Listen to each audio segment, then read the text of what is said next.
The banshee, in Irish, meaning woman of the faerie mounds, is one of the most feared and revered figures in Irish folklore. She is not a malevolent spirit, but her presence is a forewarning, a sign that death is near, and that one of the old families is about to lose a member. According to legend, the banshee appears only to the families of ancient Irish bloodlines, those whose name begin with an O or Mac. Her wail is a cry of sorrow, a lament for the soon-to-be departed.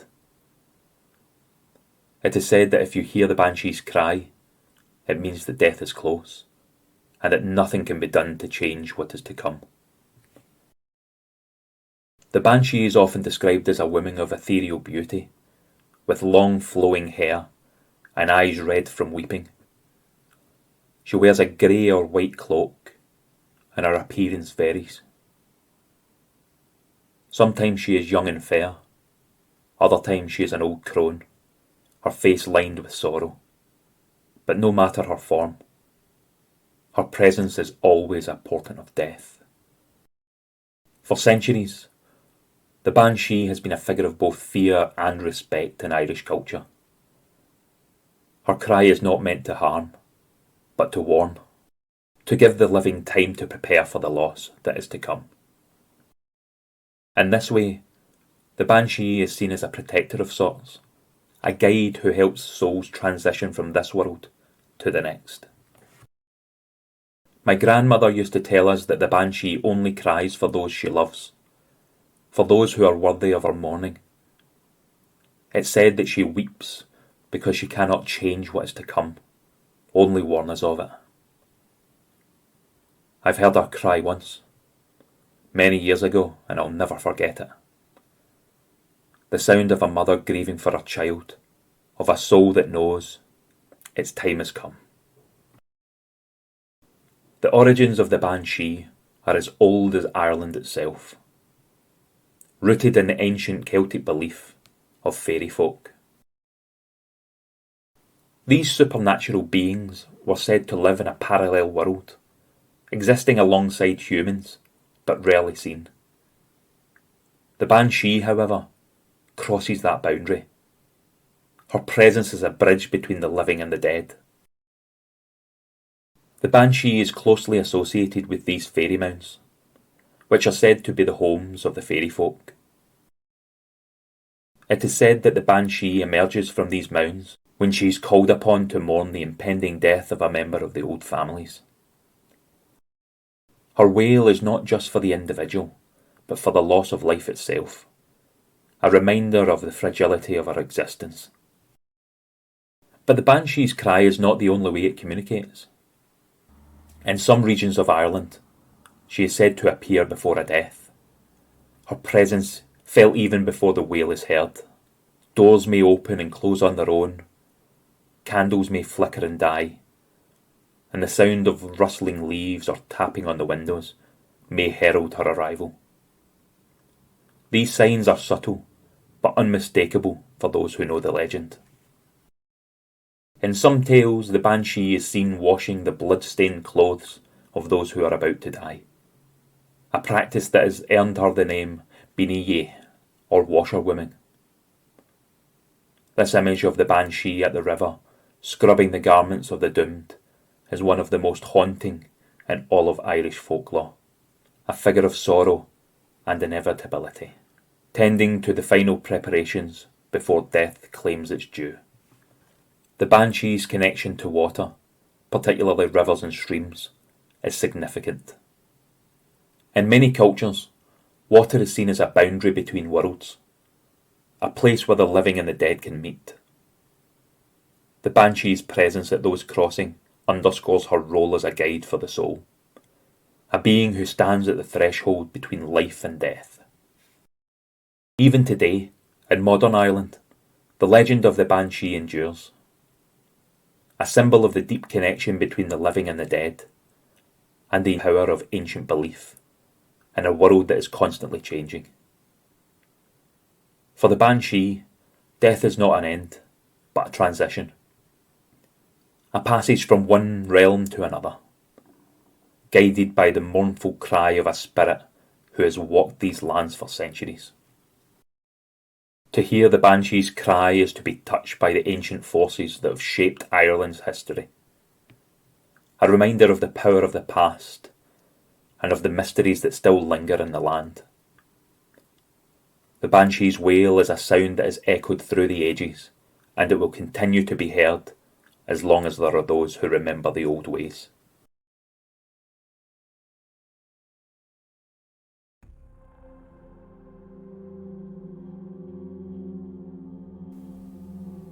In the depths of the Irish night, when the wind howls and the sky is split by lightning, the Dullahan rides, a spectral figure from the darkest corners of Irish folklore. The Dullahan is a harbinger of death, a headless horseman who roams the countryside. His presence is a sure sign that death is near.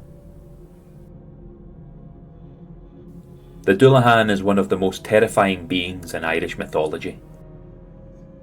He rides a black horse, sometimes accompanied by a black carriage known as the costibure, or silent coach, drawn by 4 to 6 black horses. Wherever he stops, a soul is taken from this world to the next. The Dullahan's head is said to be his most fearsome weapon. With it, he can see across vast distances, and it is with his head that he calls out the name of the one who is doomed to die. Once the Dullahan has spoken your name, there is no escape. Your fate is sealed.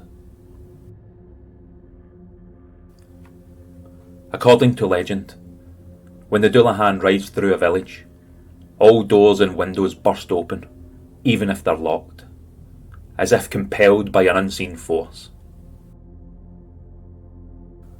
The Dullahan has no need for words. His presence alone is enough to strike terror into the hearts of those who hear him. And when he calls out a name, it is said that no human power can stop the death that will follow. The Dullahan is not a mere spectre. He is a force of nature, an embodiment of death itself. His presence is felt most keenly among the old noble families of Ireland, who believe that he came to claim the souls of those whose time has come, regardless of wealth or status.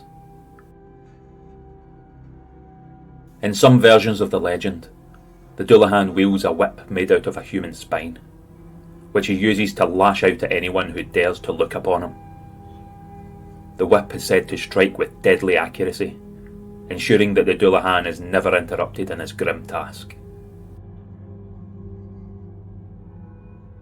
Despite his terrifying appearance, the Dullahan is not a malevolent figure in the traditional sense. He does not seek to cause suffering beyond his role as a harbinger of death. In some ways, he is seen as a necessary force, a reminder that death comes for all and that no one can escape their fate.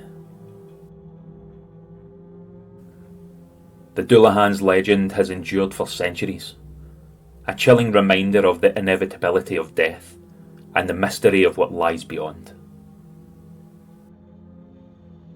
In modern times, it has inspired countless stories and adaptations, from literature to film. Yet the core of the legend remains unchanged. A headless horseman, riding through the night, heralding the end for those whose time has come.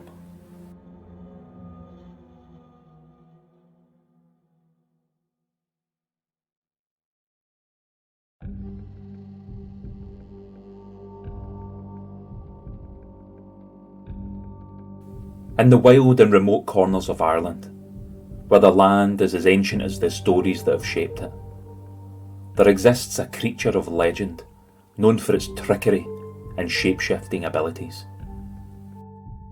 The puka, a spirit of the natural world, is a being that can carry both fortune and mischief to those who cross its path. The puka is one of the most feared and respected creatures in Irish folklore, known for its ability to take many forms, often It appears as a dark, majestic horse, its eyes gleaming with a mischievous light. But the puka is a master of disguise, capable of transforming into a goat, a hare, a dog, or even a human, each form more deceptive than the last. For centuries, the puka has been both feared and revered across Ireland. In some stories, it is a malevolent force, leading travellers astray, causing chaos, and bringing misfortune to those who dare to cross it. But in others, the puka is a benign spirit, offering help to those in need, or bringing a bountiful harvest to farmers who show it respect. The puka's dual nature makes it one of the most complex figures in Irish mythology. It is neither entirely good nor entirely evil, but something in between. A creature that embodies the unpredictable and wild aspects of nature itself. In the countryside, it is said you must always be wary of the puka, for you never know whether it comes to help or to harm. My father used to tell me stories about the puka. He'd say that on certain nights when the moon was full, the puka would come down from the mountains, taking the form of a great black horse. If you were foolish enough to try and ride it, it would carry you off at a wild gallop, across the fields, through rivers, and over cliffs, never stopping until dawn. Then it would throw you into a ditch, leaving you bruised and battered, with nothing to show for it but a lesson learned the hard way. But the puka is not always a creature of chaos. In some regions, it's believed that the puka can bring prosperity and good fortune, particularly to farmers who leave out offerings for the spirit. In return, the puka ensures that the crops will grow tall and the livestock are healthy, a fair trade for a little respect. The puka's connection to the land is profound, reflecting the deep relationship between the people of Ireland and the natural world. In a land where the weather can change in an instant, and where the forces of nature are both feared and revered, the puka is a reminder of the power and unpredictability of the environment. In some stories, the puka takes form of a large black dog, a creature both ominous and protective. It is said that those who see the puka in this form must be careful not to provoke it. For while the puka can be a guardian, it can also become a fierce adversary if disrespected. The puka is fascinating because it represents the duality of nature. It can be a force for good or ill, depending on how it's treated and the circumstances of the encounter. The puka's shape-shifting abilities also speak to the idea that nothing is ever quite what it seems. It's a reflection of the Irish landscape itself, beautiful, but with a wild, untamed spirit. The puka is a creature of mystery, a spirit that defies easy understanding. It embodies the wildness of the Irish landscape and the unpredictability of the natural world. Whether it comes as friend or foe, the puka remains one of the most enduring and intriguing figures in Irish folklore. A symbol of the ever-changing, ever-present forces that shape our world.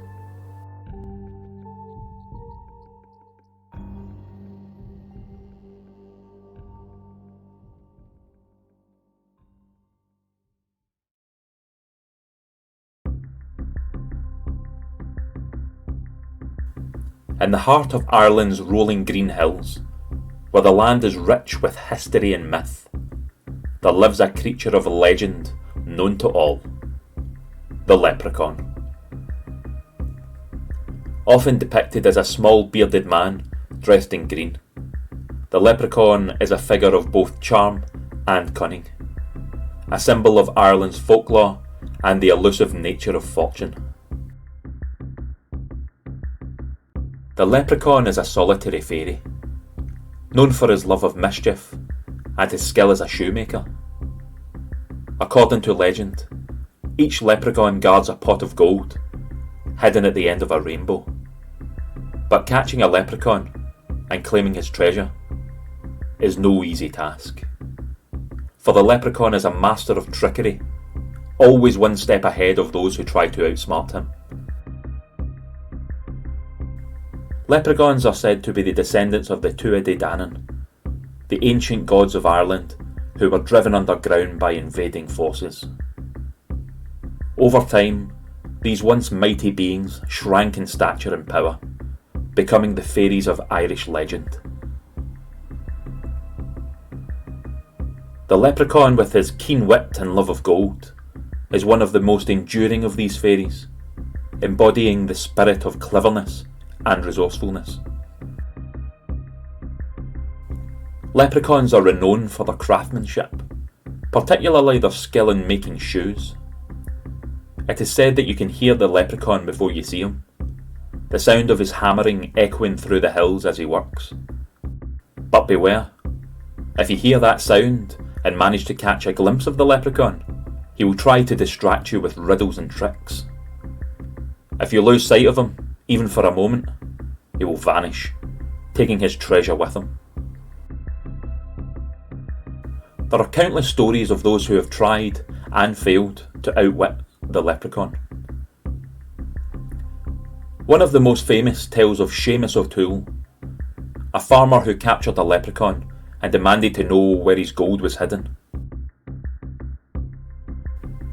The leprechaun pointed to a tree in a field, but when Seamus returned with a spade, he found that every tree in the field had red ribbon tied to it, making it impossible to find the right one. The leprechaun had tricked him once again. Seamus thought he had the little fella, thought he was clever enough to get his hands on that gold. But the leprechaun is always 2 steps ahead. You can't outsmart a leprechaun. He'll have you chasing your tail before you know what's happened. And that's the way it's always been. The leprechaun's love for gold and his cunning nature have made him a symbol of the elusive pursuit of wealth. In a land where fortune is often hard won, the leprechaun represents both the possibility and the futility of chasing after riches. His treasure, always just beyond reach, serves as a reminder that true wealth is not easily attained, and that the journey is often more important than the destination. For the people of Ireland, the leprechaun is more than just a fairy tale. He is part of the cultural fabric, a figure that embodies the wit, humour and resilience of the Irish spirit. Though he may be elusive, the leprechaun's presence is felt in the stories passed down through generations, stories that continue to inspire both young and old. The leprechaun's legend has endured for centuries, a testament to the power of storytelling and the enduring appeal of a good trickster tale. The leprechaun remains one of the most beloved and iconic figures in Irish folklore. A small but mighty spirit who reminds us that in a game of life, a little wit and humour can go a long way.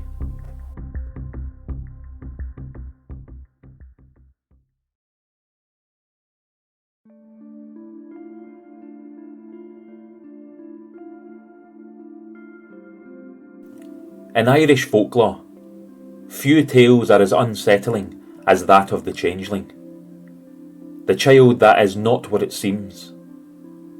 Legend tells of fairies who steal human infants, leaving behind a substitute, a being from their own world. These changelings, though they look like ordinary children, carry with them a sense of dread, an unnatural presence that haunts those who care for them. The belief in changelings was more than just a story. It was a way to explain the unexplainable. In times where illness or developmental changes struck without warning, parents sometimes saw these tragedies as the work of fairies, who had replaced their healthy child with a sickly or strange imposter. There was a family in our village, blessed with a beautiful baby boy. But as the weeks passed, the child grew weak and distant. The old woman whispered of fairies, saying that the child wasn't theirs anymore, but a changeling. The mother tried everything, but in the end, our child was lost to her forever. These stories were rooted in deep fears, the fragility of life, the mystery of illness, and the fear of losing a child to forces beyond human control. The changeling legend provided a way to comfort these fears, offering a narrative to explain the pain of watching a loved one change into something unfamiliar. Desperate parents sometimes resorted to harsh methods to reveal a changeling's true nature, rituals that could be both cruel and tragic. These practices reflect the lengths to which people would go, driven by love, fear, and the desperate need to restore their world to what it once was. Changelings represent a very human response to the unknown. They embody our fears of which we cannot control, whether it's a sudden illness or the loss of a child. But they also show how people use stories to make sense of their world, to find meaning in the midst of uncertainty. While the belief in changelings has faded over time, the stories remain, reminding us of the past where the line between the natural and the supernatural was thin. The changelings serve as a symbol of our deepest fear, of loss, of change, and of the unknown.